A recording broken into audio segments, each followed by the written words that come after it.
오늘 우리 그 성에 큰 기쁨이 있더라라는 제목으로 함께 말씀 나누겠습니다. 중국 우한에서 시작된 코로나 사태가 전 세계적으로 확산이 되면서 전 세계가 코로나 패닉 상태에 빠져들고 있습니다. 많은 전문가들은 이 코로나 사태가 끝이 나도 또 앞으로 계속해서 이와 같은 전염병들이 전 세계 인류들을 지속적으로 위협할 것이라 이렇게 예측을 하고 있습니다. 이 전염병 하나의 문제가 전염병의 문제로 끝나는 것이 아니죠. 불안정한 국제 정세들을 만들어내고요, 경제 문제들을 만들어내고요, 안보의 문제, 또 환경의 문제, 치안의 문제, 다양한 윤리적 문제, 다양한 문제들을 야기하고 있는 그런 상황입니다.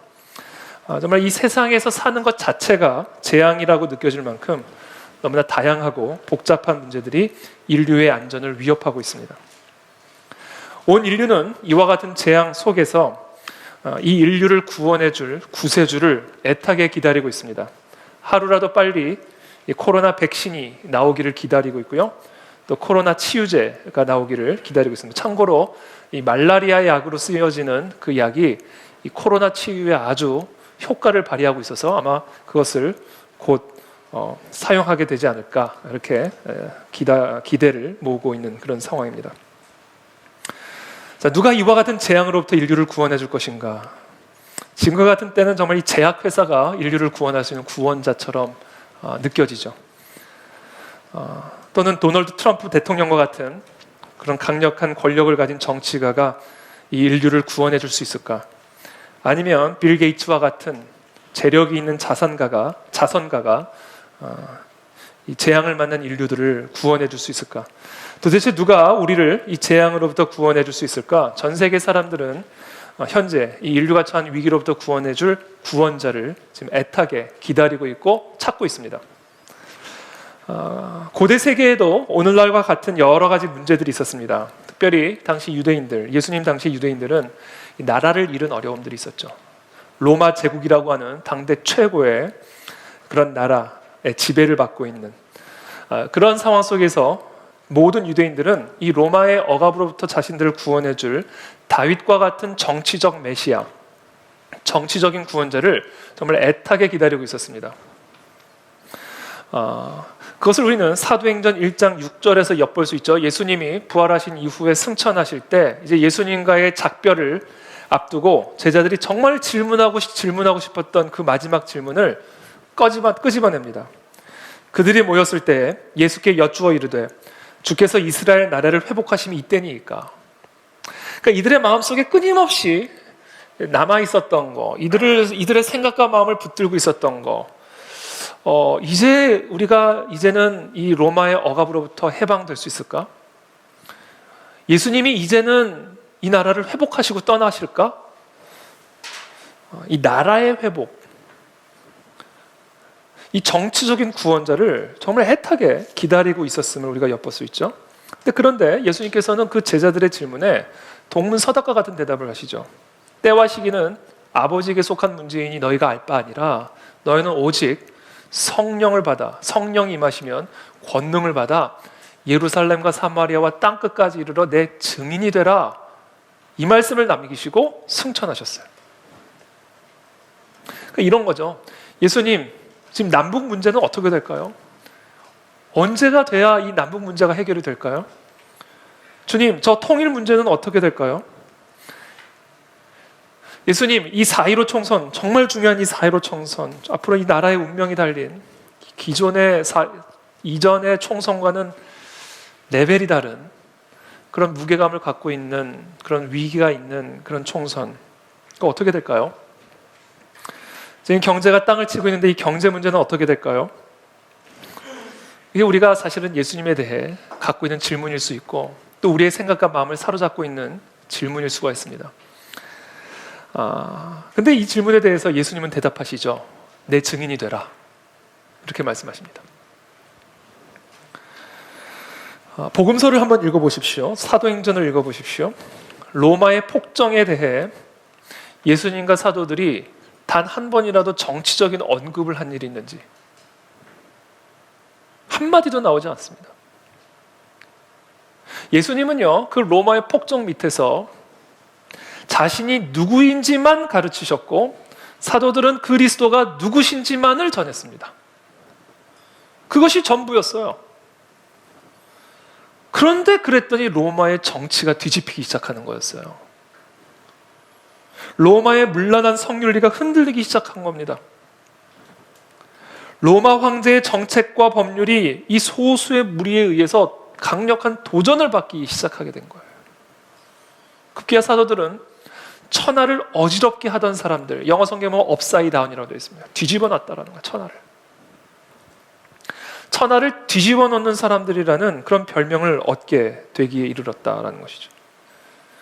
평범하고 보잘것없는 이 무리들이 이곳저곳을 다니면서 전파하고 다닌 것이라고는 하나, 예수는 누구신가? 이것이 전부였는데, 그랬더니 정치가 뒤집히고 경제가 뒤집히고 문화와 가정이 뒤집히기 시작했다.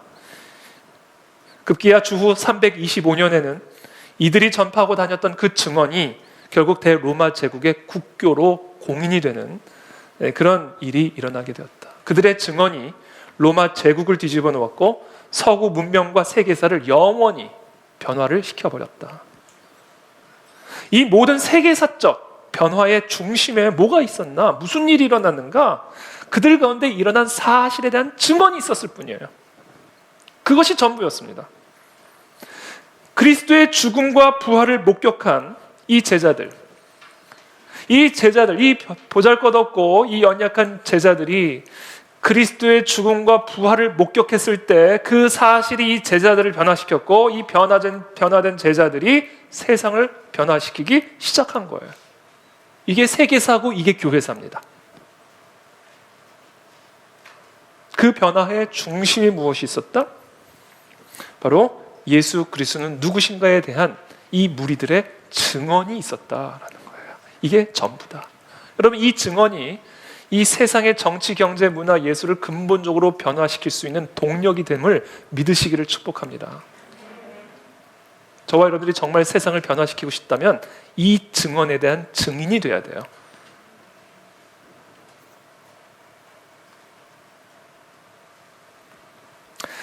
오늘 본문에 보면 8장 1절에 사울은 그가 죽임 당함을 마땅히 여겼다. 여기서 그는 스데반이죠. 스데반이 복음을 전했어요. 이 사도들처럼 예수 그리스도의 증인 되다가 돌에 맞아 죽은 겁니다. 그런데 사울은 그 스데반의 죽음을 마땅히 여겼다, 이렇게 되어 있어요. 사실 스데반의 죽음은 매우 억울한 죽음이었죠. 경건한 사람들에 대한 핍박과 아주 강력한 교회 파괴가 이루어지고 있죠. 이와 같은 재앙 속에서 사도들은 로마 제국과 유대인 당국의 폭정을 비판하거나 또는 그들의 억울함을 항변하는 정치적인 시위를 하고 다닌 게 아니었어요. 2절부터 보면 이렇게 되어 있습니다. 경건한 사람들이 스데반을 장사하고 위하여 크게 울더라. 사울이 교회를 잔멸할새 각 집에 들어가 남녀를 끌어다가 옥에 넘기니라. 이때 이들이 무엇을 했는가? 그 흩어진 사람들이 반정부 운동을 하기 시작한 것이 아니라, 로마 제국 전복 운동을 하기 시작한 것이 아니라 두루 다니며 복음의 말씀을 전하기 시작했다. 이렇게 기록이 되어 있어요. 이들이 한 것은 그저 복음의 말씀을 전한 것뿐이에요. 그렇다면 도대체 이 복음의 말씀이 무엇이었길래 이 복음의 말씀을 두루 다니며 전파하였을 때 로마 제국이 뒤집히고 세계사가 뒤집힐 수 있었을까? 이 복음의 말씀은 무엇인가? 5절에 이렇게 기록을 합니다. 복음의 말씀을 전할새 빌립이 사마리아 성에 내려가 무엇을 백성에게 전파했다고 기록이 되어 있죠? 그리스도를 백성에게 전파했다, 이렇게 기록이 되어 있습니다. 이들이 전한 복음의 말씀은 다른 것이 아니라 바로 그리스도였어요. 그리스도가 바로 그들에게 전한 복된 소식의 전부였어요. 하나님이 이곳에 역사 가운데 보내주신 그 예수 그리스도, 스스로를 하나님의 아들이라고 주장하셨고, 그러나 죽으시고 부활하심으로 말미암아 그 예수님의 가르치신 모든 가르침과 행하신 모든 일들이 정말로 하나님의 아들됨을 입증하심으로 예수는 그리스도시요 살아계신 하나님의 아들이라는 사실을 역사 속에서 사람들 앞에 증명하셨고 입증하셨어요. 예수 그리스도는 누구신가? 그리스도가 우리 가운데 행하신 일이 무엇인가? 그것이 바로 이들이 두루다니며 선포한 복음의 말씀이었고 그 복음의 말씀이 이 세상을 완전히 영원토록 뒤집어 놓은 힘이었다라는 거예요. 자, 그렇다면 질문이죠. 그렇다면 왜 예수 그리스도가 복음인가? 왜 이 그리스도가 복음의 말씀인가? 그 이유가 뭔지 아세요? 왜냐하면 예수 그리스도의 이름 외에는 천하에 구원을 얻을 만한 다른 이름이 없기 때문에 그렇습니다. 천하에 이 재앙으로부터, 이 위기로부터 우리를 구원할 수 있는 다른 이름을 주신 일이 없기 때문에 이 예수 그리스도가 이 재앙의 때에, 이 고통의 때, 이 흑암과 저주 아래 살아도 우리 모두에게 복된 소식의 말씀이 되는 거예요. 다른 이로서는 구원을 얻을 수 없나니, 도널드 트럼프 대통령이 우리를 구원할 수 없고, 빌 게이츠가 우리를 구원할 수 없고, 어떤 제약회사도 우리를 구원할 수 없고, 다른 이로서는 구원을 얻을 수 없나니, 얼마 전에 뉴스 보니까 영국 왕세자도 코로나에 걸리고 영국 총리도 코로나에 걸리고 누가 누구를 구원합니까, 여러분? 다른 이로서는 구원을 얻을 수 없나니 천하 인간의 구원을 얻을 만한 다른 이름을 우리에게 주신 일이 없다. 그래서 예수 그리스도가 이 재앙의 시대를 살아가는 우리 모두에게 복음의 말씀이 되는 거예요. 그리스도만이 우리를 구원해 주실 수 있는 분이기 때문에.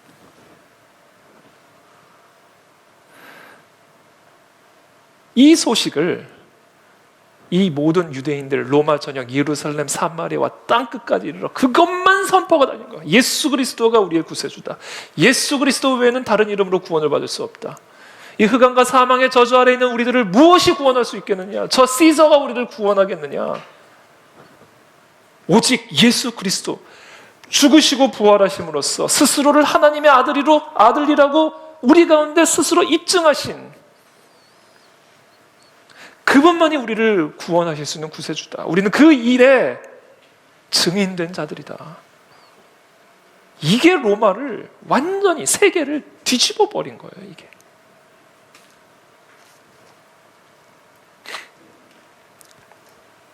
사도행전 5장에 보면요, 이 사도들이 복음을 전하다가 붙잡힙니다. 그러자 옥에 가두어 두죠. 근데 옥문이 열려요. 그리고 이 사도들이 나와서 성전에 가서 계속해서 복음을 또 전파하기 시작합니다. 그러니까 옥에 가두어도 복음을 전파하기 시작하는 거예요. 그때 이 사도가 뭐라고 설교를 하냐면 그게 5장 29절에 나옵니다. 사도행전 5장 29절. 베드로와 사도들이 대답하여 이르되 사람보다 하나님께 순종하는 것이 마땅하니라. 너희가 나무에 달아 죽인 예수를 우리 조상의 하나님이 살리시고 이스라엘에게 회개함과 죄사함을 주시려고 그를 오른손으로 높이사 임금과 구주로 삼으셨느니라. 우리는 바로 이 일의 증인이다. 나무에 달아 죽인 예수를 우리 조상이 하나님이 살리셨다. 여기서 말하는 이 살리시고가 무엇을 의미하냐면 단순히 죽음에서 살리셨음을 의미하는 것이 아니라, 그것만을 의미하는 것이 아니라 그 죽음에서 다시 살리심으로 말미암아 천하에 예수 외에는 구원을 얻을 만한 다른 이름을 주신 일이 없음을 명확하게 역사 속에서 증명하셨다라는 것을 내포하고 있는 의미예요. 하나님이 친히 이 역사 가운데 인류를 구원하실 구세주를 세우셨다의 의미예요. 살리시고, 영어 성경은 raise up. 단순히 죽음에서 raise up이 아니라 하나님이 인류를 구원할 구세주로 세우셨다. 그것을 부활로서 입증하셨다. 죽음에서 일으키심으로 입증하셨다. 이 일의 증인이 되었다라는 얘기를 하는 겁니다.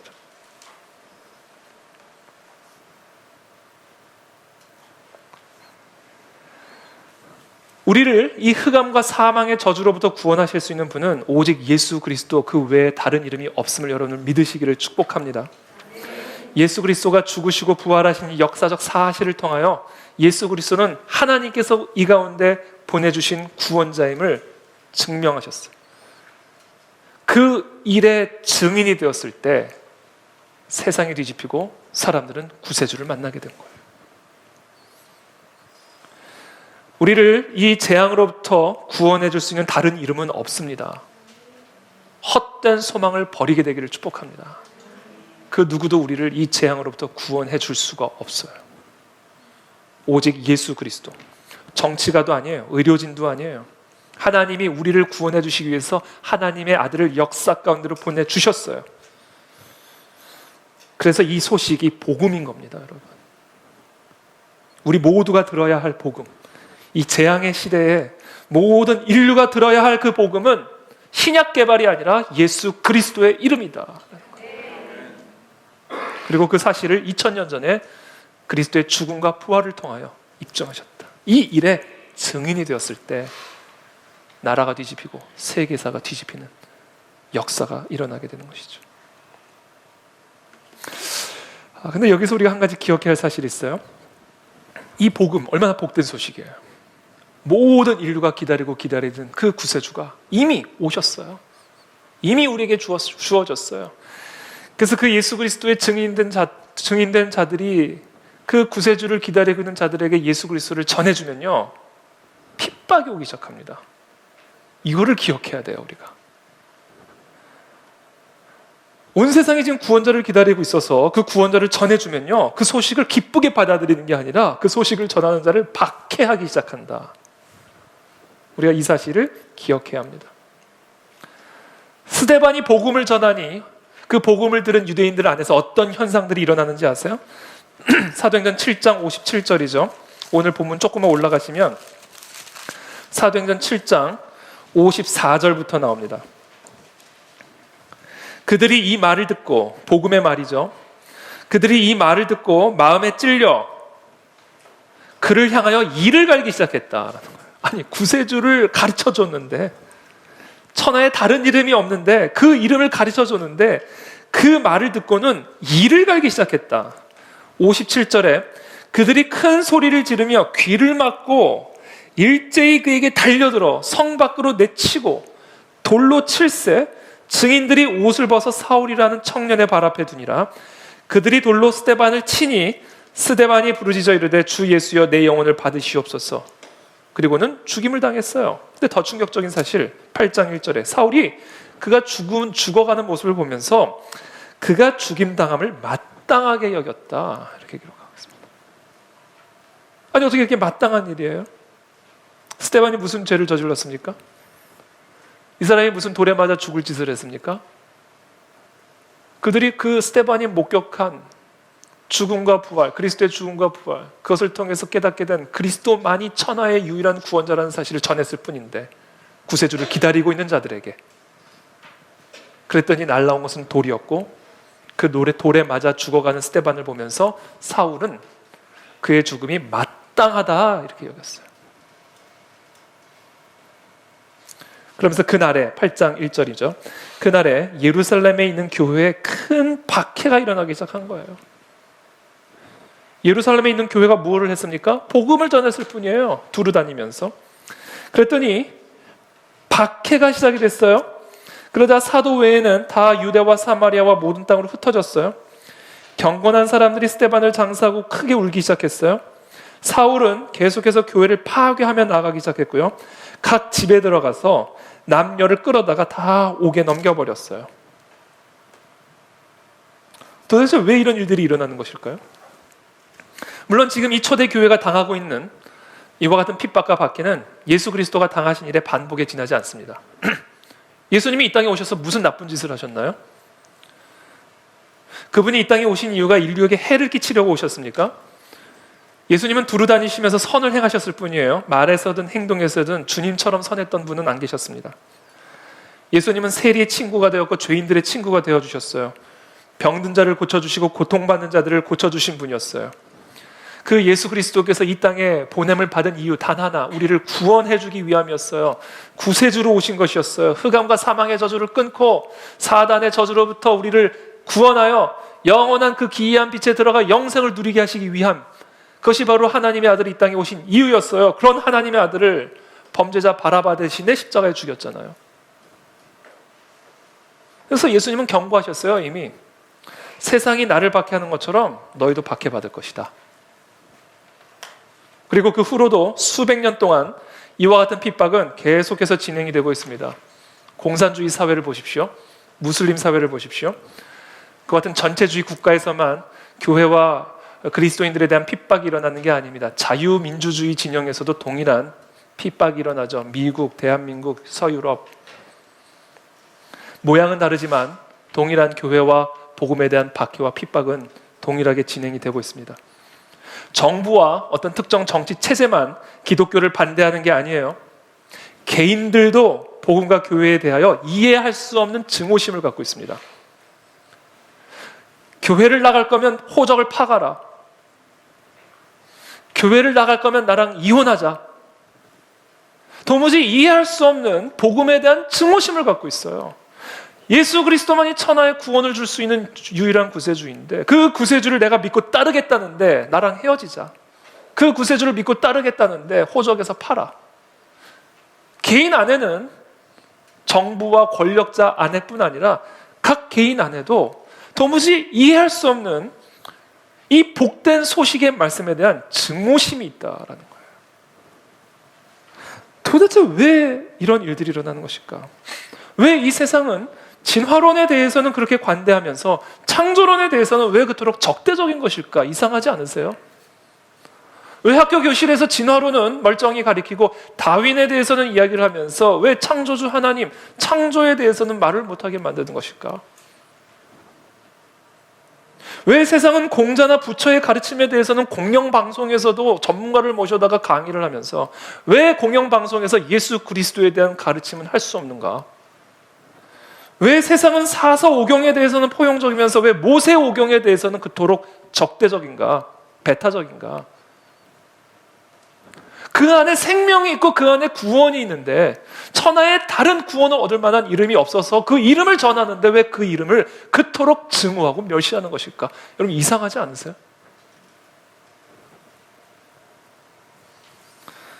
이 증오가 왜 생겨나는지를 설명해야 돼요. 이 증오가. 이렇게 증오하는 사람들은요, 유능한 사람들일수록 그래요. 공부를 많이 한 사람들일수록, 합리적으로 보이는 사람들일수록, 교양과 지각을 갖춘 사람들일수록 이 복음에 대해서 더 적대적이고 증오심을 갖고 있습니다. 도대체 왜 그럴까? 그 이유가 무엇일까? 답은 딱 하나예요.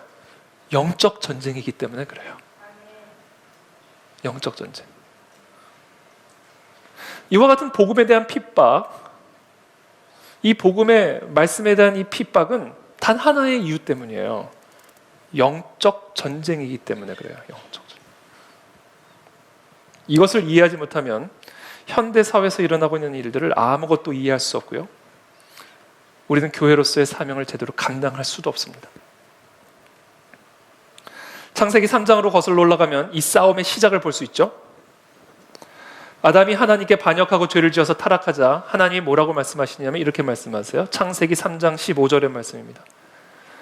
내가 너로 여자와 원수가 되게 하고 네 후손도 여자의 후손과 원수가 되게 하리니 여자의 후손은 네 머리를 상하게 할 것이요 너는 그의 발꿈치를 상하게 할 것이니라.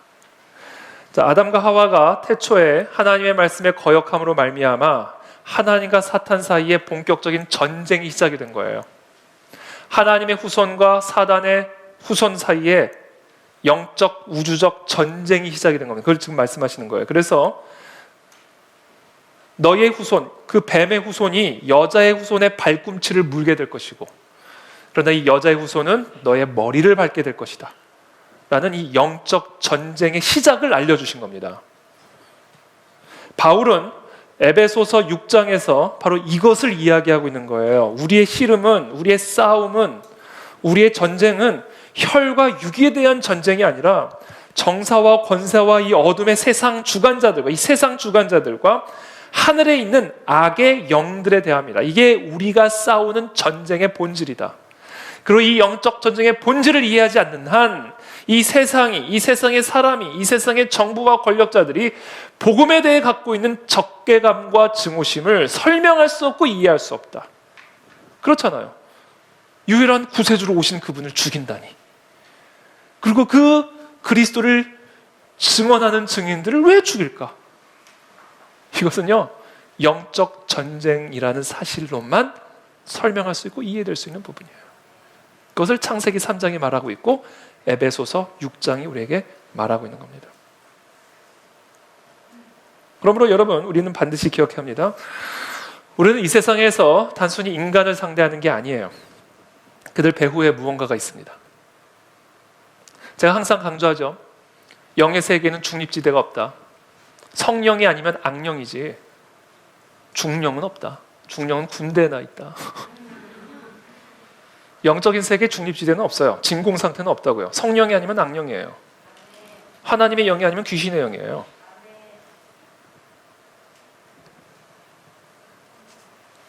우리는 단순히 인간을 상대하는 게 아니에요. 이 세상에서 사울과 같은 사람이 스데반의 죽음을 바라보면서 마땅히 여겼다. 어떻게 그럴 수가 있습니까? 사울이 지식이 부족합니까? 교양이 부족합니까? 성품이 모집니까? 단순히 우리는 사람을 상대하는 게 아니에요.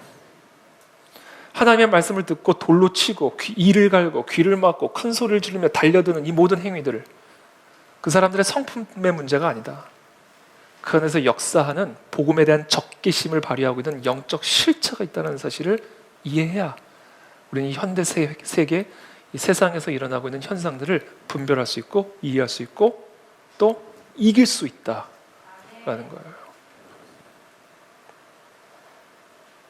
물론 세상에는요, 세상에 이 똑똑한 사람들은, 너무 똑똑한 사람들은 이것을 인정하지 않아요. 너무나 많은 과학 지식이 있기 때문에 과학 지식으로 설명합니다. 너무나 많은 정치 지식을 갖고 있기 때문에 이와 같은 마귀의 역사를 인정하지 않아요. 지금 정치 이야기하는데 왜 마귀 이야기하냐? 핀잔을 줍니다. 지금 의학 이야기하고 있는데 왜 마귀냐? 지금 교육정책 이야기하고 있는데 왜 마귀냐? 이 세상은 너무나 똑똑하기 때문에 이와 같은 마귀의 역사를 인정하지 않아요. 이와 같은 영적 실체를 인정하지 않아요. 세상은 바로 그 지점에서 속고 있는 겁니다. 세상이 지금처럼 행동하는 것은 바로 이 악한 세력의 권세에 사로잡혔기 때문인데 세상이 그거를 알지 못하고 있어요. 그것을 이해하지 못하고 있어요. 이게 진짜 세상이 안고 있는 문제의 본질이에요. 코로나가 아니라. 여러분, 우리가 이 세상의 문제를 어떻게 해결할 것인가를 고민하기 전에 먼저 왜 그 문제가 일어나는지를 알아야 됩니다. 그렇죠? 그래야 온전한 해결책을 찾을 수가 있죠. 이 세상의 진짜 문제는 문제가 뭔지를 모르는 게 문제예요. 문제의 이유를 알아야 문제의 해결책을 찾을 수 있는데 문제의 근원을 이해하지 못하기 때문에 문제의 해결책도 찾지 못하고 그 문제의 해결책을 제시했을 때 그것을 십자가에 죽이고 핍박하고 파괴하고 박해하는 거예요. 문제의 근원은 마귀입니다. 그것이 창세기가 우리에게 가르쳐주는 세계관이에요. 사람들로 하여금 그렇게 행하도록 만드는 거, 복음을 듣고 이를 갈게 만드는 거, 복음을 듣고 돌을 던지게 만드는 거, 그 스데반의 죽음을 보면서 마땅하게 여기게 만드는 거, 마귀의 역사입니다. 여러분, 어떻게 원죄가 시작이 되었어요? 하와의 기질 때문에 원죄가 시작이 됐습니까? 아담이 무지해서 원죄가 시작이 됐습니까? 아니요, 마귀의 유혹으로부터 시작이 된 거예요. 그 하와의 선택 뒤에는, 그 하와의 행위 뒤에는 마귀가 있었다고요. 인간의 마음과 생각 속에 하나님을 거역하게 만드는 영적 실체가 있음을 인정하지 않으면 우리는 이 세상의 문제의 본질을 이해할 수 없고 그 문제의 본질을 해결할 수가 없다. 이것이 이 세상이 안고 있는 문제의 본질이다라는 것이죠. 반면에 교회는 그 문제의 본질을 이해하고 있기 때문에, 그래서 이 교회만이 이 세상의 희망인 거예요. 그래서 저는 사람들에게 말하고 싶어요. 세상을 바꾸고 싶다. 그럼 그리스도인이 되어야 된다는 거죠. 그리스도인이다.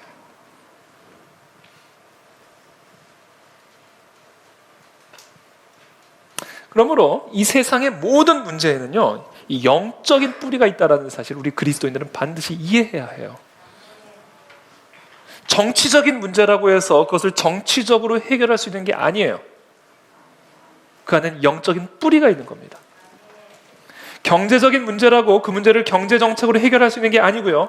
그것이 교육의 문제라고 교육 정책으로 그 문제를 해결할 수 있는 게 아니, 이 모든 것들은 다 영적인 뿌리, 사탄 마귀의 뿌리를 가지고 있어요. 그래서 사람들 안에서 역사하고 있는, 참고로 저는 그 사람이 마귀라는 얘기가 아니에요. 그 사람 속에서 역사하고, 사울 안에서도 역사할 수 있고, 사내들인 공회에서도 역사할 수 있고, 유다와 베드로 안에서도 역사할 수 있고, 제 안에서도 역사할 수 있는 그 사단의 실체를 우리가 정확하게 인정하고 그 영적 실체를 대적하는 전쟁을 수행하지 않으면 어떤 정치 아젠다도 정치 문제를 해결할 수가 없고, 어떤 경제적 정책도 경제 문제를 해소할 수 없다. 마가복음 9장에 보면 귀신 들린 아들을 둔 아버지 이야기가 나옵니다. 아들이 귀신이 들려가지고요, 입에 거품을 물고 말을 못해요. 말 못하게 하는 귀신이에요. 말을 못합니다. 침만 질질질 흘리는 거예요.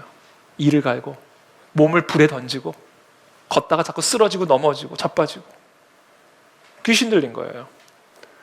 그래서 이 아버지가 너무나 마음이 아프니까 이 귀신 들린 아들을 데리고 제자들에게 갔어요. 예수님이 어디 잠깐 안 계신 동안에 제자들에게 가지고 좀 고쳐달라고 했더니 땀을 뻘뻘 흘리면서 고치려고 했던 것 같아요. 그런데 고치지를 못하는 겁니다. 근데 예수님이 웅성웅성거리는 걸 보시고 무슨 일이냐 그랬더니 아버지가 당신의 제자에게 좀 고쳐달라고 데려왔더니 고치지를 못하더이다. 그래서 예수님이 약간 좀 마음이 언짢으셨어요. 그리고는 말씀하시죠. 데리고 와라. 그리고는 고쳐주십니다. 그 자리에서 귀신을 내쫓아버리셔요. 그때 그 아들이 나음을 얻습니다. 귀신으로부터 분리가 됩니다. 그때 제자들이 예수님에게 질문합니다. 왜 우리는 못 쫓아냈습니까? 라고 물었을 때 예수님이 이렇게 말씀하시죠. 기도 외에는 이런 유가 나갈 수 없다. 킹 제임스 버전에 보면 기도와 금식 외에는 이런 유가 나갈 수 없다라고 얘기했어요. 왜요? 영의 문제이기 때문에 그래요. 그 아이가 교육이 부족해서 불에 몸을 던지는 게 아니었어요. 그 아이가 언어를 배우지 못해가지고 말을 못하는 게 아니었어요. 말 못하게 하는 귀신에 사로잡혀 있었기 때문이고, 그 아들을 해치고 죽이려고 하는 귀신에 사로잡혀 있었기 때문에 불에 자신의 몸을 끊임없이 던졌던 거예요. 이 악령의 역사가 그 아들 속에서 일하고 있었기 때문에 기도와 금식이 아니고서는 도무지 이 전쟁을 수행할 수 없다 라는 것을 예수님이 우리에게 가르쳐주고 계시는 거예요. 그래서 여러분, 우리가 이 세상에 진정한 변화를 일으키고 정말 이 그리스도의 복음을 박해하는 이 세상 속에서 이 복음, 유일한 복음을 증언하는 교회로 세워지기 위해서는요, 기도와 금식에 전념하는 교회가 되어야 됩니다. 그래서 6월에 또 금식할 거예요. 에스더 금식 기도회. 네. 막간을 이용해서 광고하는 겁니다. 지금부터 많이 드셔놓으시라고. 6월 마지막 주 월화수 2월과 같이, 그리고 참고로 10월에 또 할 거예요. 1년에 3번 3일 금식 기도회. 그것이 아니고서는 사람의 속에서 일하고 있고 이 세상에서 일하고 있는 이 귀신 들린 세상 속에서 귀신과 세상을 분리시킬 수가 없다고요. 귀신과 그 아들을 분리시킬 수가 없다고요. 기도와 금식이 아니고 교육으로 해결될 문제가 아니라고요. 어떤 정책으로 해결될 문제가 아니라는 거예요. 왜? 영적인 뿌리가 있기 때문에. 그것이 창세기가 우리에게 가르쳐주는 세계관이에요.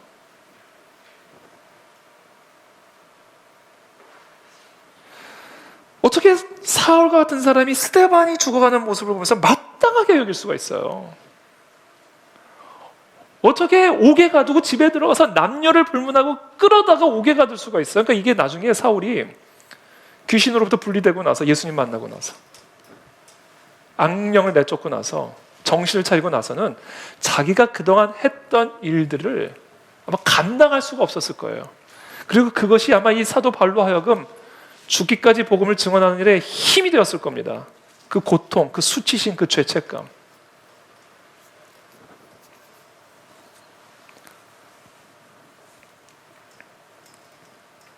저는 이 판검사들이 그렇게 이단에 많이 빠진다네요. 그렇게 공부를 많이 한 박사들이 그렇게 이단에 많이 빠진대요.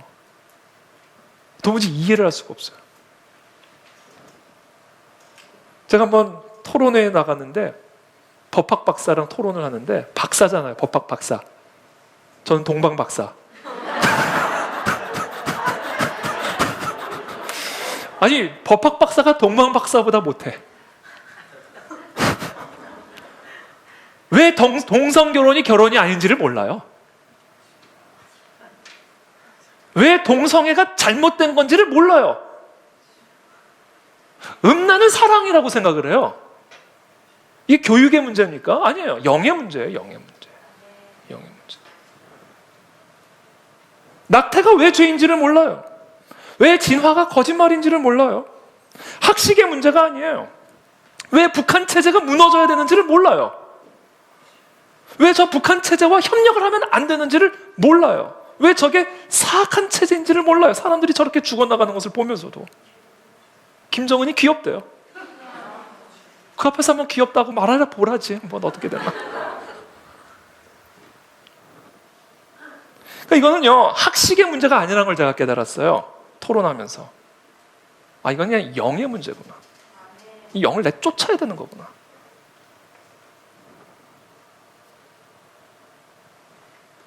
거짓을 보고도 참이라고 믿고요, 악을 보고도 선이라고 생각하는 이거, 이 믿음의 문제더라고요. 믿음. 그렇게 믿어요. 그냥 믿어버려요. 이게 믿음의 문제예요. 그래서 제가 알았어요. 아, 이거 영의 문제구나. 영의 문제구나. 사울 같은 사람이 스데반을 죽이잖아요. 그것을 마땅하게 여기잖아요. 학식의 문제가 아니에요. 성품의 문제가 아니에요. 이거는 영에 사로잡혀 있는 겁니다. 바로 기독교의 이야기는, 성경의 이야기는, 이 복음의 이야기는, 그리고 이 사도들이 증언한 이 증언의 이야기는 바로 그와 같은 영적 실체로부터, 그 영적 속박으로부터 우리를 구원하시는 하나님의 행하심에 대한 이야기예요. 우리를 그 영적 속박으로부터 구원해 주셨어요. 그래서 눈이 열리게 된 거예요. 그분이 구세주라는 사실을 이제 보기 시작하게 된 거예요. 그것이 사도들에게 일어난 일입니다. 그래서 이 사도들이 목숨을 걸고 증거하고 증언하고 다니기 시작한 건, 매를 맞으면서, 옥에 들어가면서.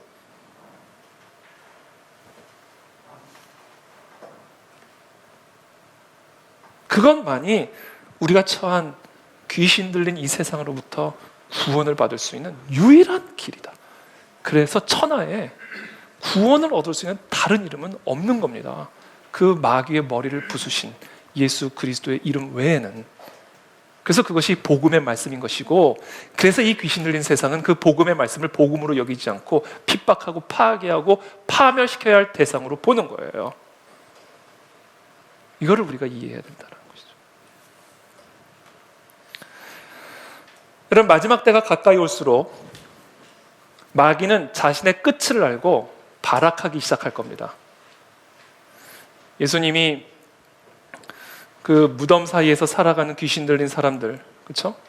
예수님이 배를 타고 건너오셔서 그쪽으로 갈수록 이 귀신 들린 사람들이 막 난리를, 발악을 치기 시작합니다. 가까이 오실수록 당신과 나랑 무슨 상관이 있다고 오셨습니까? 발악을 하기 시작해요.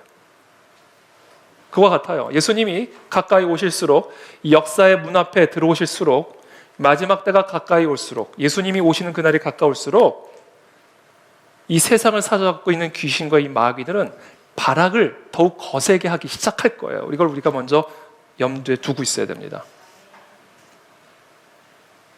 그래서 마지막 때가 가까이 올수록 교회에 대한 핍박은 거세질 거예요. 복음에 대한 핍박도 거세질 겁니다. 성도에 대한 박해도 거세질 거예요. 이 본문에서 일어나고 있는 일이 바로 그것을 우리에게 보여주고 있습니다. 하나님의 교회를 멸절하기 위해서 발악을 하고 있는 사단의 모습.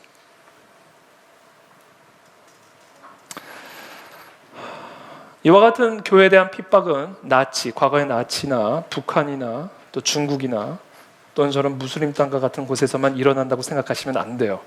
대한민국이나 서유럽이나 미국과 같은 자유민주주의 체제 안에서도 동일하게 이와 같은 핍박이 진행될 것이고, 앞으로 아주 교묘하게 더욱 거세질 것입니다.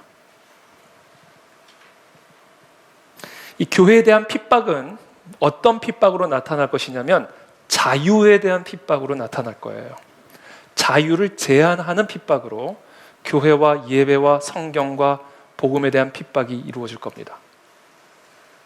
공산주의 사회에서는 자유를 박탈하죠. 여러분, 인간에게 주어진 자유는 인간이 어떤 투쟁을 통해서, 어떤 운동을 통해서, 어떤 혁명을 통해서 쟁취한 자유가 아니에요. 자유라고 하는 것은 하나님으로부터 받은 거예요.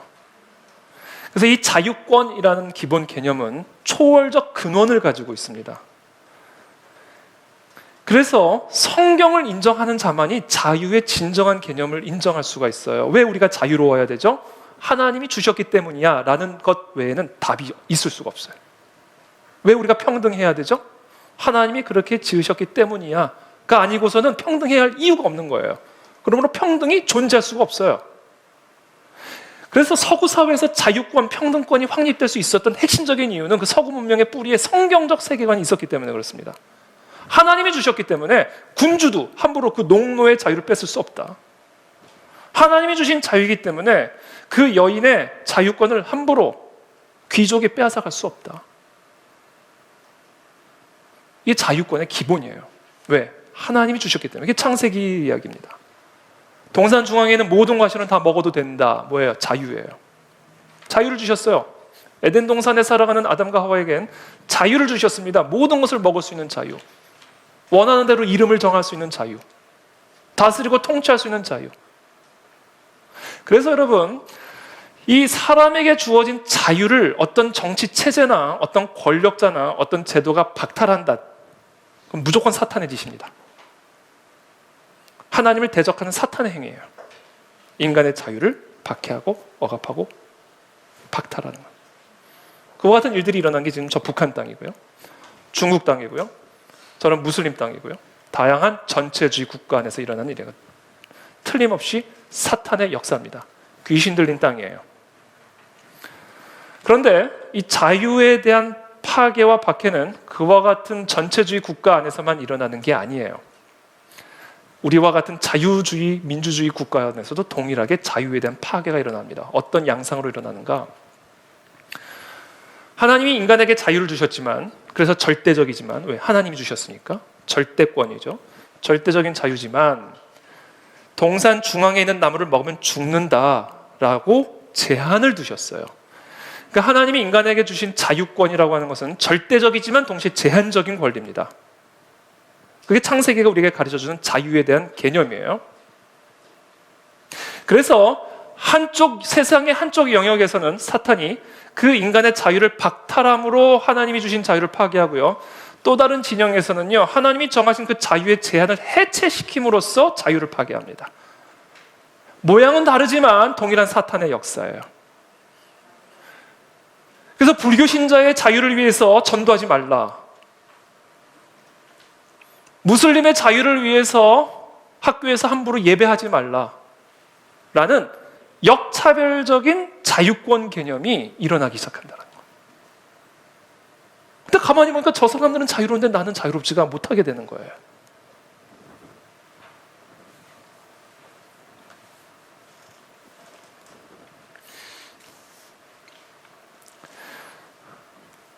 이 종교의 자유, 하나님을 예배할 수 있는 자유, 이 자유에 대한 파괴의 형식으로 이 마지막 때가 가까이 올수록 사탄 마귀가 이 세상에서 일하고 발악하는 것들은 강해질 거예요. 그 자유를 파괴하는 모습으로 나타난다. 모습은 다르지만, 그렇죠? 그와 같은 자유 파괴에 대한 위협으로부터 교회를 보호하고 복음을 지켜내게 하시기 위해서 하나님이 이 세상에 허락하신 헌법적 장치가 정교 분리라고 하는 헌법적 장치입니다. 세속 국가에서 이 정교 분리의 원칙을 최초로 확립한 국가가 바로 미국이에요. 성경에 보면 다윗 왕조도 사실은 정교 분리죠. 밧세바 범하고, 왕이 밧세바 범한 게 무슨 잘못이에요? 다 내 건데. 그게 왕의 개념이잖아요. 절대 군주. 근데 그 위에 누가 나단이 나타나잖아요. 그 나단을 통해서 계시되어진 하나님의 말씀을 듣고 그 앞에서 바로 꼬꾸라지고 회개하잖아요. 이것은요, 중국과 같은 문명에서는 상상할 수 없는 일이에요. 아니, 절대 군주가 저 여인을 내가 취했기로서니 나단이 와서 나의 죄를 책망해? 있을 수 없는 일이에요. 정교 분리가 있기 때문에 가능한 일입니다. 그렇죠? 자, 정교 분리의 뿌리를 우리는 엿볼 수 있어요. 근데 이것이 세속 국가에서 확립된 게 바로 미국이에요. 미국 헌법. 그래서 저는 오늘 이 정교 분리에 대한 이야기를 조금 오늘 좀 나누고자 합니다. 마지막 때가 가까이 올수록 사탄 마귀의 발악은 거세질 것이고, 이 사탄 마귀의 발악은 교회와 성경과 복음과 예배에 대한 핍박으로 나타날 것이기 때문에 그와 같은 핍박으로부터 교회를 지키고 복음을 지키기 위해서 하나님 우리에게 주신 정교 분리라는 원칙을 이 땅의 모든 성도들이 정확하게 이해하고 있어야 되고, 그래서 정권이, 권력이, 세상이 함부로 우리에게 허락된 이 자유권을 침범하지 못하도록 깨어 있어야 된다는 것이죠. 왜냐하면 그 안에 이 땅에 진정한 소망이 있기 때문에 그래요. 소망의 불씨가 그 안에 있기 때문에 그래요. 천하에 다른 이름이 없어요. 그래서 오늘 정교 분리에 대한 이야기를 간략하게나마 오늘 한 2시간은 설교를 해야 되는데, 그러면 나단이 올 것 같아서 제 슬라이드를 준비해 주시죠. 미국의 수정헌법 제1항입니다. 제1조입니다. 우리 함께 다 같이 본토 발음으로 한번 읽어보겠습니다. 자, 의회는 Congress, 의회는 shall make no law, 법을 만들면 안 된다. 절대로 만들면 안 된다. 어떤 법? Establishment of religion. 이건 국교입니다. 국교를 만들면 안 된다. 그러니까 미국 의회는 국교를 세우지 못하도록, 그러니까 미국 의회가 국교를 세우는 법을 만들지 못하도록 헌법이 못 받고 있어요. 그러니까 미국은 국교가 없어요. 헌법에서 국교를 금지하고 있기 때문에 그렇습니다. 그렇다면 왜 국교를 금지하는 헌법을 이 건국의 아버지들이 만들었을까? 여러분, 이 청교도들이, 미국은 우리가 잘 알다시피 기독교적 전통을 가지고 있는 나라죠. 국교는 없지만 기독교적 전통 위에 세워진 나라입니다. 그렇죠? 이 사람들이, 이 건국의 이제 사람들이, 건국의 아버지들이, 또 건국을 위해서 넘어온 청교도들은 우리가 잘 알다시피 영국의 국교도들의 핍박으로부터 피해서 피난 온 사람들의 무엇을 위해서? 종교의 자유를 위해서. 국교가 아니라 우리는 칼비니즘, 장로교 전통, 침례교 전통 거죠. 그래서 이 국교도로부터 벗어나 종교의 자유를 누리기 위해서, 교파의 자유를 누리기 위해서 건너온 사람들이, 생명 걸고 건너온 사람들이 청교도예요. 그런데 막상 이들이 오고서는 자기 교파만을 믿어야 된다라고 막 법을 만들기 시작하는 거예요. 이 주 안에서는 오직 장로교, 우리는 무조건 칼빈. 그러니까 같은 기독교지만 서로 다른 교파 간에 갈등이 일어나기 시작하고 충돌이 일어나기 시작한 거예요. 나는 침례교인데 이 주에서는 반드시 장로교여야 된대. 장로교가 국교래. 이렇게 돼버리는 거예요. 그래서 이와 같은 모든 갈등들을 불식시키기 위해서 이 건국의 아버지들이 미국의 헌법을 만들 때 어떤 종교나 어떤 교파든 미국의 국교가 될 수 없다라는 것을 아예 못을 박아버린 겁니다. 그리고 같은 국교 금지 조항은 결국 무엇을 위한 것이다? 종교의 자유를 위한 것이다. 이것은 미국 헌법 가운데 가장 위대한 조치 중에 하나입니다. 어떤 사람들은 이렇게 생각할 수 있어요.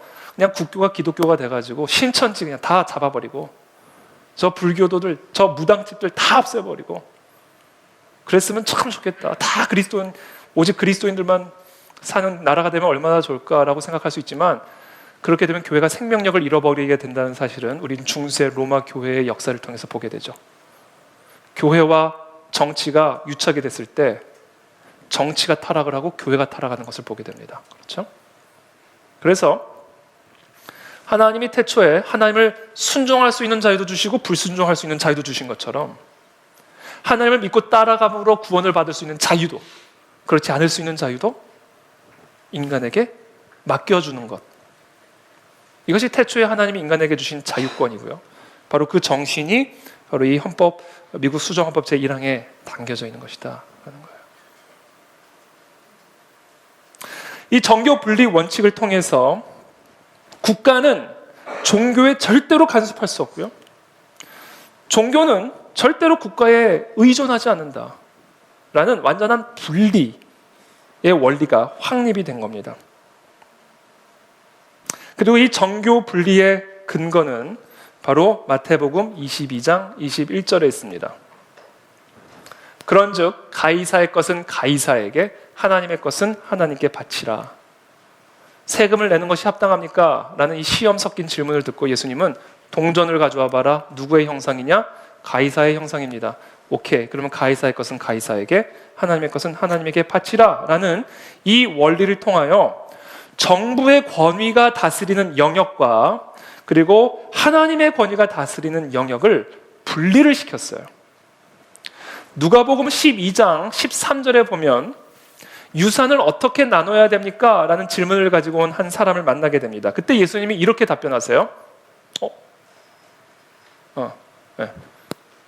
이 사람아, 누가 나를 너희의 재판장이나 물건 나누는 자로 세웠느냐? 뭐 가르쳐 주실 수도 있잖아요. 유산 어떻게 나눠야 됩니까? 가르쳐 주실 수 있잖아요. 나한테 묻지 말고 재판장에게 가라. 누가 나를 재판장으로 세웠느냐? 영역을 정확하게 침범하기를 거부하고 분리하고 계시는 모습을 우리가 보게 되죠. 이 모든 것들이 성경에 나타난 정교 분리의 성경적 근거들입니다. 근데 여기서 우리가 한 가지 반드시 기억해야 할 게 있어요. 정교 분리를 오늘날 많은 사람들은 오해하고요. 세상은 그와 같은 오해를 악용하여 정교 분리가 우리에게 가져다주는 종교적 자유를 역설적으로 파괴하는 일에 앞장서고 있습니다. 정교 분리라는 것은요, 설교하면서 마음껏 정치 이야기 할 수 있는 거예요. 그게 정교 분리가 담고 있는 의미입니다. 목사가 설교 가운데 마음껏 정권을 비판할 수 있는 거, 왜? 정치와 종교는 분리되어 있으니까. 참여 금지가 아니에요. 발언 금지가 아니에요. 정교가 분리되어 있으므로 서로가 서로를 간섭하지 않는다는 얘기예요. 이 이야기는 교회 안에서 목사가 정치 이야기를 절대로 하면 안 된다라는 의미가 아니에요. 이것은 무슨 얘기냐? 목사가 절대로 정치하면 안 된다가 아니에요. 참여 금지를 의미하는 것이 아니라 분리를 이야기하는 것이다. 예컨대 이런 거죠. 제가 그 안에 진리교회 담임 목사라고 해서 국회의원으로서의 자격을 갖게 되는 건 아니에요. 내가 교황이 되었다고 해서 그 나라의 황제가 되었다는 것은 의미하는 건 아니에요. 물론 제가 그 안에 진리교회 담임 목사이지만 국회의원이 될 수도 있어요. 정확한 선거법에 따른 선거 절차에 따라 국민들의 표를 얻으면, 부탁드립니다 여러분, 저도 국회의원이 될 수 있어요. 그러나 내가 담임 목사라는 이유 때문에 국회의원이 될 수 있는 건 아니라는 거예요. 내가 A 회사의 사장인데 B 회사의 업무를 지시할 수 없는 거와 마찬가지예요. 그러나 내가 B 회사의 업무를 지시할 수 있는 방법은 있어요. 인수를 하든지 아니면 이직을 하든지. 그런 어떤 정당한 법적 절차를 통해서 참여할 수 있는 것 자체가 막혀 있는 건 아니에요.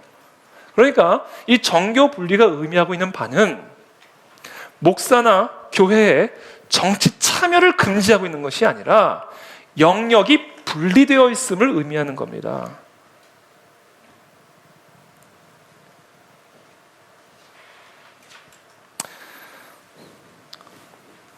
동시에 정부는 하나님의 이 주권 영역을 절대로 침범할 수 없어요.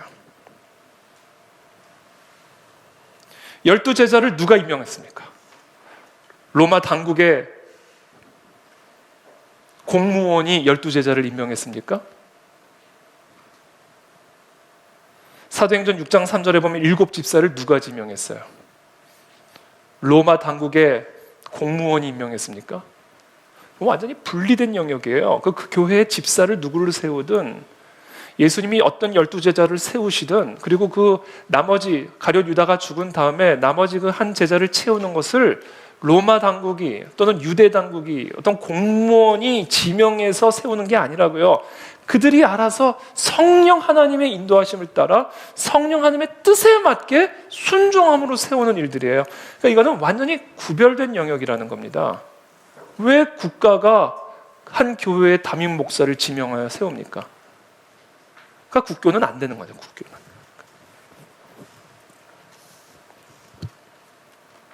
왜냐하면 이것은 하나님의 주권에 속한 영역이기 때문에 그래요. 그래서 예를 들면 예배 후에 밥을 먹든 빵을 먹든 떡을 먹든 그건 국가가 간섭할 일이 아니라는 거예요. 새벽 1시에 예배를 드리든 새벽 5시에 예배를 드리든 오전 9시에 예배를 드리든 주일날 예배를 드리든 평일날 예배를 드리든 서서 기도하든 앉아서 기도하든 예배 드리기 전에 저 산신령에게 절을 하든 문선명을 섬기든 저 이만희가 진리라고 외치든 엉덩이로 7번 이름을 쓰고 예배를 시작하든 그건 다 알아서 할 일이다라는 거예요. 그건 정부가 간섭할 일이 아니라는 거예요. 왜? 완전히 다른 영역이기 때문에.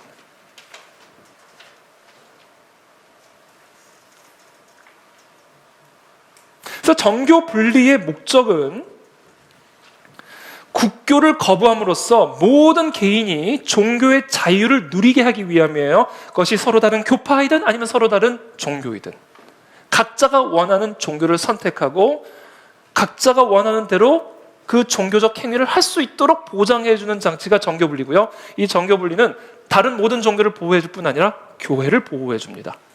그런 의미에서 정교분리가 하나님이 우리에게 주신 선물이다라는 거예요.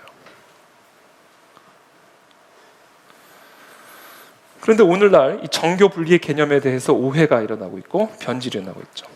종교의 자유가 아니라 종교로부터의 자유, 그것이 마치 정교분리인 것처럼 이야기했어요. 공공의 영역에서 복음을 말하지 못하게 하고 공공의 영역에서 창조론을 말하지 못하게, 이 모든 것 다 정교분리의 위배입니다.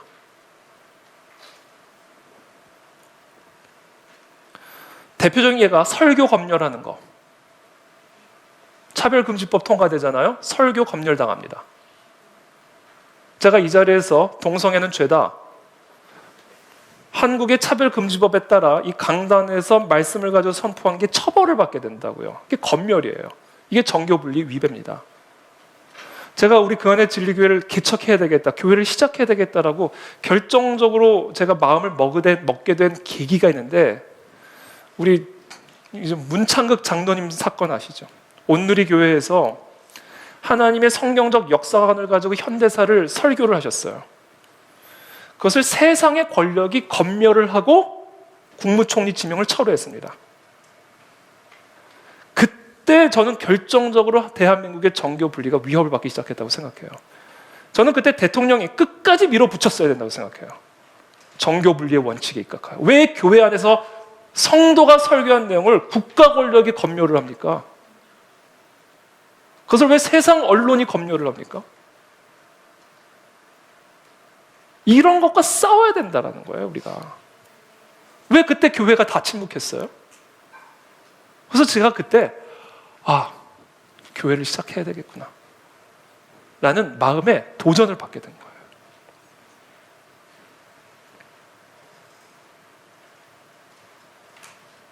사도행전 24장에 보면요, 제가 얼마 전에도 얘기했지만 복음을 전하는 사도 바울을 전염병 같은 자다라는 제목을 가지고 더들로 변호사가 벨릭스 총독 앞에서 고발하는 내용이 기록이 되어 있어요. 전염병이라는 이름으로 복음을 억압하는 겁니다. 이게 사단의 전략이에요. 안전이라는 이름으로 예배를 폐쇄시키는 거예요. 차별금지라는 명목으로 설교를 검열하는 겁니다. 이게 이 세상을 사로잡고 있는 귀신의 교활함이에요. 이것을 인지하지 않으면 우리는 이 복음의 불씨를 지켜낼 수가 없어요. 여러분, 예수님이 말씀하셨죠? 비둘기처럼 순결하라. 근데 여러분, 비둘기처럼 순결함을 지키기 위해서는요, 반드시 필요한 게 뭐예요? 뱀 같은 지혜가 있어야 돼요. 여러분, 이 세상에는요, 너무 비둘기처럼 순결한 신학자들이 너무 많아요. 이야기를 하는 걸 들어보면 너무 순결해. 비둘기처럼. 이야기를 하는 걸 들어보면 목사님의 이야기가 너무 비둘기처럼 순결해. 그 성도님의 생각이 너무 비둘기처럼 순결해요. 그런데 비둘기처럼 순결하기만 하면요, 무조건 뱀의 밥이 됩니다. 왜? 귀신 들린 세상이거든요. 악한 영의 실체가 역사하고 작동하고 있는 세상에서 우리가 비둘기처럼 순결해야 되는 거거든요. 그래서 우리에게는요, 반드시 뱀 같은 지혜가 필요해요. 그리고 그 뱀 같은 지혜를 가지려면 어떻게 해야 되는지 아세요? 뱀을 알아야 돼요. 뱀의 실체를 알아야 돼요. 그래야 뱀 같은 지혜를 가지고 비둘기 같은 순결한 복음을 지켜낼 수가 있다는 거예요.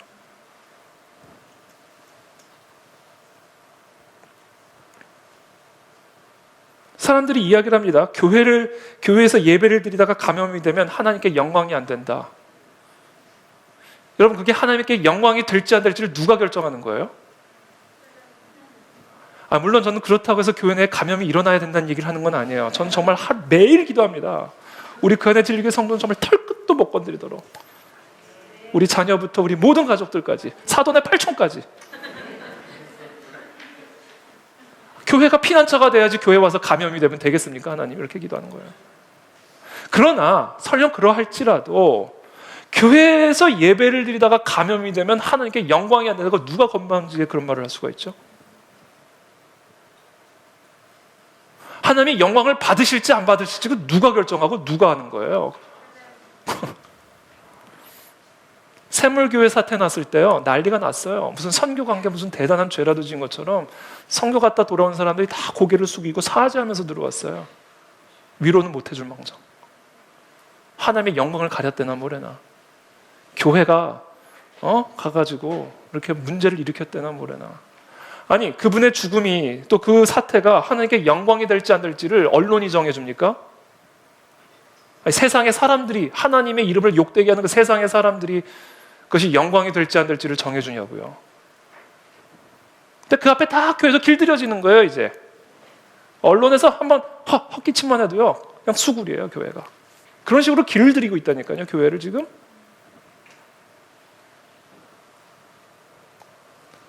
그런 이야기들도 하더라고요. 일제시대는 예배 때문에 자기가 죽었지만 코로나 시대에는 예배 때문에 다른 사람이 다칠 수가 있다. 그러니까 예배가 흉기가 된다. 오케이, 그러면 예수님 때문에 목숨 잃은 사람이 한둘이에요? 예수님이 흉기네?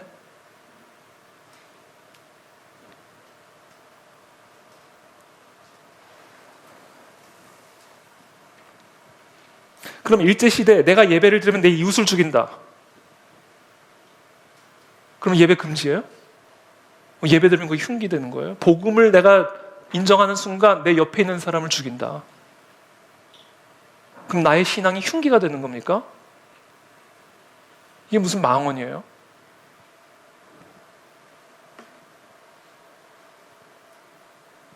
사람보다 하나님을 순종하는 게 마땅하다고 돼 있잖아요. 왜냐하면 구원은 오직 하나님으로부터만 오기 때문에 그래요.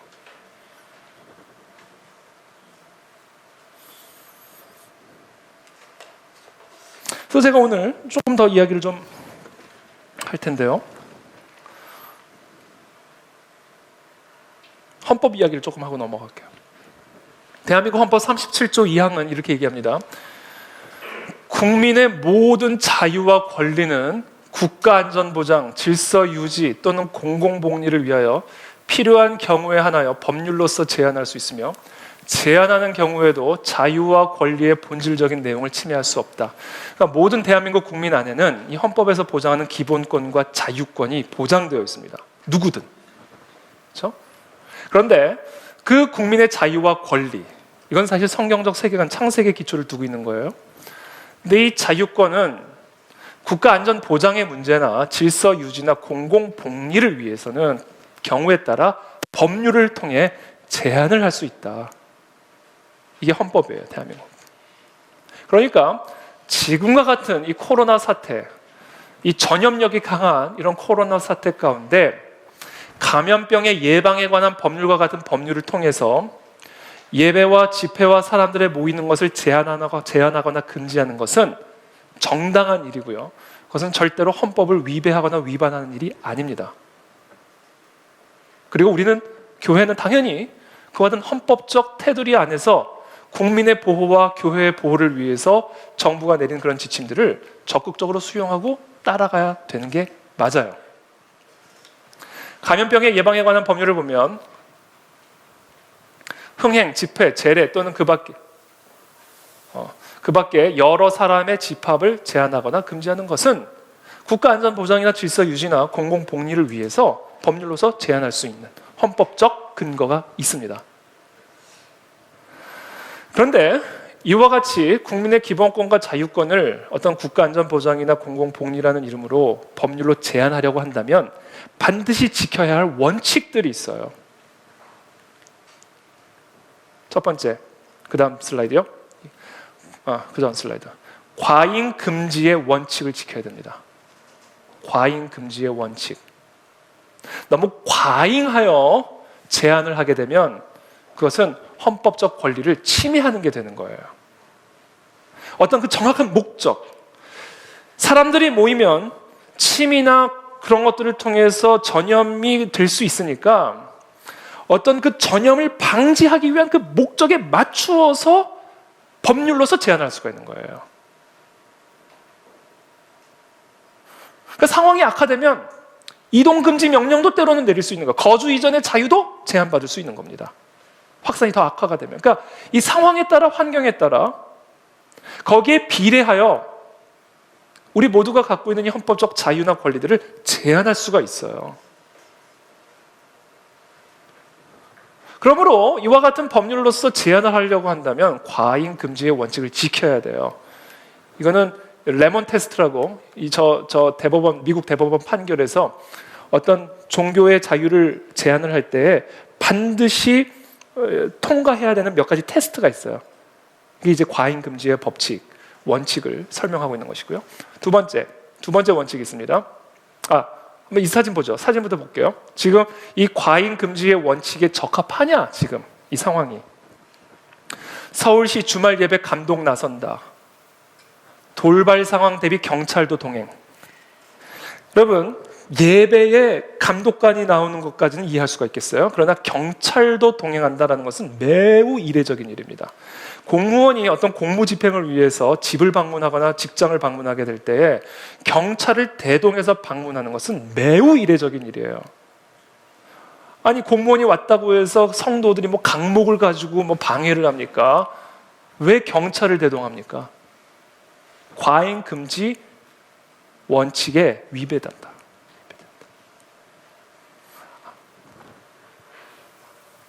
두 번째 슬라이드. 그 다음 슬라이드. 이 과잉 금지의 원칙을 지켜야 할 뿐만 아니라 두 번째 반드시 지켜야 할 원칙이 있는데 형평성의 원칙을 지켜야 페어해야 돼요. 이 코로나 사태에 흑인만 움직이지 못하게 하면 백인은 다니는데 그건 형평성에 어긋나는 거예요. 남자는 가둬두고 여자만 다니게 한다?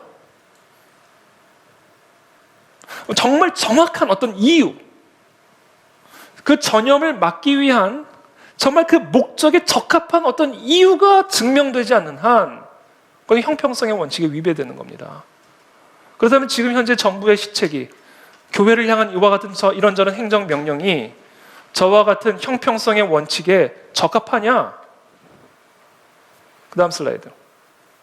박원순 시장 사랑제일교회 예배하면 신자에게 벌금 300만 원. 그러면 이 나이트클럽도 벌금 300만 원 때려야죠.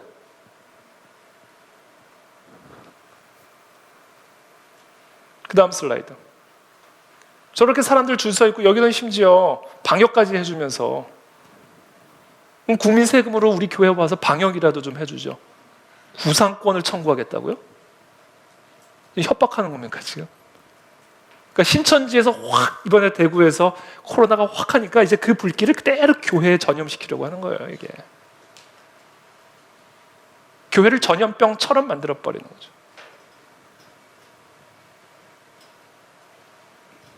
이게 형평성의 원칙에 여러분 부합한다고 생각하세요?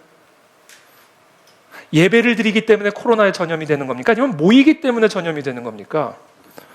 그러면 춤을 추기 위해서 모이든 밥을 먹기 위해서 모이든 운동을 하기 위해서 모이든 공부를 하기 위해서 모이든 예배를 드리기 위해서 모이든 형평성 있게 300만 원을 때리든지 감독관과 경찰을 대동해서 방문시키든지 해야 될 거 아니에요. 물론 정부 수칙을 저도 보니까 똑같아요. 종교시설, 음식시설, 체육시설 수칙은 비슷비슷해요. 근데 적용은 교회에 대해서만 이렇게 하잖아요. 겉으로 보면 중립적으로 보여요. 그러나 실질적인 적용은 교회에 집중되어 있잖아요. 그 다음 슬라이드. 공무원들은 이렇게 따닥따닥 앉아서 밥 먹으면서 그리고 나가서는 감독하겠다는 거예요 지금. 그 다음 슬라이드. 교회는 지금 이렇게 예배드리고 있다고. 오늘도 우리 보시면 아시겠지만 의자를 저렇게 다 빼놨어요. 간격도 더 넓혀놨다고요. 다 마스크 쓰고 있고 저만 빼고. 그럼 자기들은 이렇게 밥 먹고 코로나 이겨내자, 지역 식당 찾아 인증 릴레이 하면서 교회에선 모여서 밥 먹고 예배 드린다고 감독관을 보내고 경찰을 보낸다? 그러니까 여러분들이 그냥 상식적으로 판단했을 때 이게 형평성에 맞냐고요. 그 다음 슬라이드. 그러니까 그 공무원 그 식당을 폐쇄시켰대요. 왜? 나가서 먹으라고. 아, 이게 적합한 조치입니까? 나가서 먹으라. 지역상가 죽으니까 나가서 먹으라고. 이게 형평성의 원리에 맞는가? 아니다. 아니다. 그 다음 슬라이드. 나이트클럽이에요. 그 다음 슬라이드. 코로나19 퇴치 기원 얘기하면 지난 주일이었을 겁니다. 교회는 모여서 예배드리지 말라고 하고 구상권 청구하겠다, 감독, 경찰 대동하겠다 그러면서 코로나 퇴치 기원하는 이와 같은 무속 신앙은 괜찮은 겁니까? 그 다음 슬라이드. 지금 서울시에서 예배를 금지시켰잖아요. 예배하지 마라, 자제해라, 행정명령 내리겠다, 협박하고 있잖아요. 퀴어 축제는 올해 6월에 허락했어요. 아니 지금 일본 올림픽도 지금 내년으로 미루어지는 마당에 예배하지 말라, 자제하라, 구상권 청구한다 그러고 있는 마당에 6월에 퀴어 축제는 괜찮나요? 이 형평성의 원리에 맞는가? 그 다음 슬라이드. 그 다음 슬라이드. 지금 정부 인사들과 언론은요, 유독 예배에 대해서만큼은 강행한다라는 표현을 써요. 아, 그러면 직장 출근도 강행이지. 공무원들 정상 출근도 강행이고, 언론인들 취재도 강행이고, 지하철 대중교통 운영도 강행이고. 왜 교회만 강행이고 예배만 강행이에요? 그러니까 저는요, 지금 정부 수칙을 따르지 않겠다는 얘기가 아니에요. 우리 교회도요, 최선을 다해서 우리 교회의 안전은 누구보다도 염려하고 걱정을 하지 않겠어요, 제가 여러분. 근데 제가 이런 이야기를 드리는 이유는 정부의 수칙을 우리는 무조건 반대한다, 이건 무조건 억압이다, 이건 무조건 탄압이다라고 하는 이야기가 아니에요. 분별할 수 있어야 된다. 왜냐하면 이 세상은 귀신 들린 세상이기 때문에. 복음을 핍박하고 복음에 대한 증오심과 교회에 대한 적개심을 갖고 있는 그런 세상이기 때문에 이와 같은 상황 속에서 이와 같은 정책들을 그냥 액면 그대로 중립적으로 그냥 안전을 위한다니까 라고 그대로 수용하는 자세는 이거는 그냥 비둘기같이 순결할 뿐이지 뱀의 밥이 되게 딱 좋은 태도다라는 거예요. 여러분, 기독교의 탄압은요 1%, 그러니까 종교의 탄압, 교회의 탄압은요 1%의 가능성만 있어도 100%의 힘으로 막아내야 됩니다. 이게 그만큼 심각한 거예요. 대한민국의 정치 세력 가운데에는요, 대한민국뿐이 아니에요, 전 세계의 정치 세력 가운데에는 공산주의 사상으로 똘똘 뭉친 사람들이 있어요, 여러분. 기독교를 사회 악으로 생각하는 철저한 유물론자들, 인본주의자들이 있다고요. 교회를 파괴시키고 복음을 파괴시키는 것이 진짜 우리를 위한 일이라고 믿고 생각하는 권력자들이 우리 가운데는 존재한다고요. 그들은요 1%가 아니라 100%의 확률로 기독교를 탄압할 사람들입니다. 그래서 저는요, 우리 대한민국뿐이 아니라 전 세계 이 세상의 모든 권력자들이 안전이라는 이름으로 교회를 통제하는 것을 순수하게만 바라보지는 않아요. 우리 모두가 정말 이 영적 전쟁이라는 이 현실을 제대로 이해를 한다고 하면 그렇게 순수한 관점으로만 바라봐서는 안 됩니다. 순수함이 여러분 악이 될 수 있어요. 순진함이 악이 될 수 있다고요. 그래서 비둘기처럼 순수해서만은 안 돼요. 뱀처럼 지혜로워야 된다는 거예요. 영적 전쟁을 이해해야 지혜롭게 비둘기의 순결함을 지켜낼 수 있다는 겁니다. 지금 우리 교회가 교회를 지키고 성전을 지켜야 하는 이유는 이와 같은 정부 지침에도 불구하고 어떤 형태로든 최선을 다해 안전을 지키면서 예배를 포기해서는 안 되는 이유는 앞으로 더욱 큰 재앙과 더욱 큰 탄압과 제재들이 일어날 수 있기 때문에 그래요. 그래서 그것을 준비해야만 한다는 겁니다. 이 세상을 절대로 중립적인 눈으로만 바라보면 안 돼요. 이 세상의 권력자들을 절대로 중립적인 눈으로 바라봐서는 안 돼요. 공공의 질서라는 이름으로, 차별을 금지한다라는 이름으로 교회 탄압을 시도할 사람들입니다. 이 세상의 권력자들이에요. 제가 오늘 최근에 읽은 신문 내용만 함께 읽고 오늘 예배를 마치겠습니다. 오늘 좀 시간이 길어졌는데요. 오늘 정교 분리에 대한 이야기를 조금 추가적으로 설명을 드리면서 좀 시간이 많이 지나갔지만 이 이야기만 하고 오늘 제 설교를 마치겠습니다. 이 신종 코로나 바이러스 감염증, 이것이 이제 앞으로 우리가 살아갈 세상을 완전히 바꿔놓을 것이라는 그런 전망들이 잇따르고 있습니다. 미국의 외교 전문 매체인 Foreign Policy는 국제 정세 전문가들을 인용해서 이렇게 얘기했어요. 코로나 팬데믹은 세계를 영원히 바꿔놓을 것이다. 기존의 경제 사회 시스템을 뒤흔드는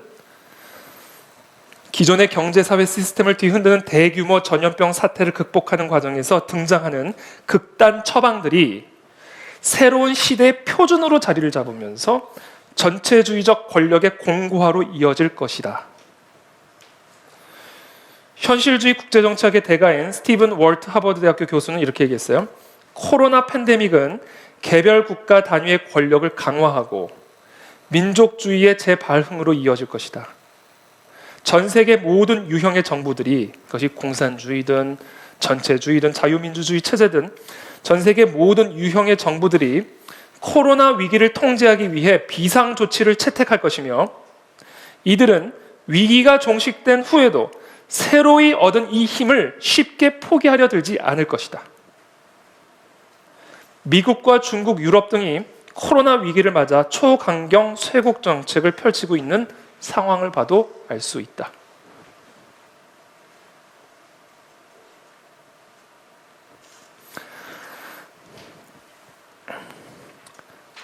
영국 파이낸셜 타임스 기고글에서 한 작가는 이렇게 이야기를 합니다. 코로나 위기를 맞아 인류는 특별히 중요한 선택의 갈림길에 섰다. 전체주의적 감시 체제와 민족주의적 고립의 길로 갈 것인지, 아니면 시민사회의 역량 강화와 글로벌 연대의 길로 갈 것인지, 이 선택의 기로에 서 있다라고 이야기를 합니다. 그러면서 중국과 이스라엘은 개인의 생체 정보까지 활용해 코로나19 밀착 감시 체계를 꾸리고 있다. 여러분도 오늘 들어오실 때 이름 다 적으셨죠? 그거 다 정부 지침 때문에 그런 겁니다. 사실 연락처까지 적으라고 돼 있어요. 근데 제가 연락처는 뺐어요. 내 맘대로. 교회니까. 어차피 우리 뭐 연락 다 확인하고 있는데요. 아니 왜 예배를 드리는데 이름을 적어야 됩니까? 이런 식의 통제가 이루어지기 시작한다는 거예요. 언제? 이런 위기 상황 속에서. 그리고 이 위기 상황을 통해서 얻게 된 이와 같은 힘을 국가 권력이 쉽게 포기하지 않을 거다. 왜? 게다가 계속해서 이런 일들이 일어날 가능성도 있고 또 그런 일을 예방한다라는 명목으로 한 번 얻은 이와 같은 힘을, 한 번 넘어간 이런 선을 다시 되돌이키지 않을 것을 지금 이 땅의 많은 정치학자들과 미래학자들이 경고하고 경계하고 있습니다. 이것이 마지막 때의 증상들이다라는 거예요. 그와 같은 때 우리는 무엇을 해야 됩니까? 사람보다 하나님을 순종하는 것이 마땅하다라는 사실을 기억해야 합니다. 지금 오늘 본문에서 사도들이 맞서고 있는 상대는 이 땅의 인간적이고 세상적인 권력이 아니에요. 그 배후에서 역사하는 공중의 권세 잡은 악한 마귀와의 대적입니다. 사람의 말이 아니라 하나님의 말을 순종할 때 그것이 이성의 큰 기쁨을 회복할 수 있는 그 길임을 우리 모두가 기억하게 되기를 바랍니다. 저는 오늘 마지막 우리 사도행전 말씀, 이 마지막 부분 본문만 한번 읽어드리고 오늘 설교를 마치겠습니다. 빌립이 사마리아 성에 내려가 그리스도를 백성에게 전파하니 무리가 빌립의 말도 듣고 행하는 표적도 보고 한 마음으로 그가 하는 말을 따르더라. 복음을 전했을 때 많은 사람에게 붙었던 더러운 귀신들이 크게 소리를 지르며 나가고 또 많은 중풍병자와 못 걷는 사람이 나으니 그 성에 큰 기쁨이 있더라. 이것이 이 성의 기쁨을 회복할 수 있는 유일한 길임을, 천하에 다른 이름이 없음을 우리가 기억하고, 앞으로 이 마지막 때가 가까이 올수록 박해와 핍박이 거세질 때 우리는 이 복음의 불씨를 끝까지 지켜내는 그런 하나님에게 순종하는 그런 진정한 그리스도인들로, 또 하나님의 교회로 세워지기를 예수님의 이름으로 기도하고 축복합니다. 이 시간 함께 마지막으로 함께 합심하여 기도하기를 원합니다.